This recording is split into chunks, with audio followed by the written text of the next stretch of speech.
What we have here is an entry lever set and a deadbolt. We have the lever set with a thumb turn and lock. This will obviously go on the outside, this will go on the inside, and a locking deadbolt inside and outside. Single-sided, so it only takes a key on one side. And we're going to install it in a practice door. Okay, so now we're going to install the deadbolt. Most of them are indicated with a stamp on it telling you which side goes up so that the actuator aligns with where the tailpiece is from the deadbolt. This one tells us this side is up. So we'll insert that into the opening. We can see that's centered. Depending upon how deep the hole is in the door, a lot of these are adjustable. So if that's an adjustable one and you see this is crowded over a little bit, you'll want to expand it. If it hits the wood here, then it probably needs to be shortened. This one's already preset for the right size.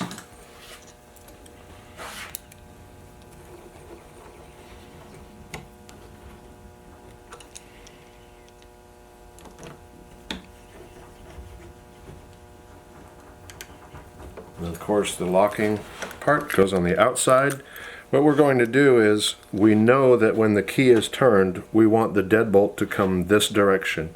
Typically the top of the keyway moves in the direction that you want the bolt to go. So in this instance we want to turn this tailpiece as far toward the unlocked position as we can.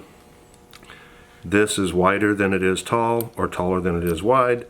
In either case, we know it has to go into the actuator with this orientation. So we'll turn it all the way this way, and then just back far enough to come through that slot.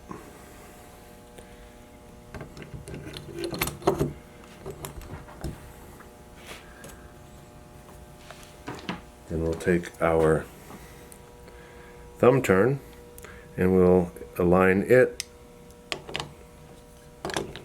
with that actuator.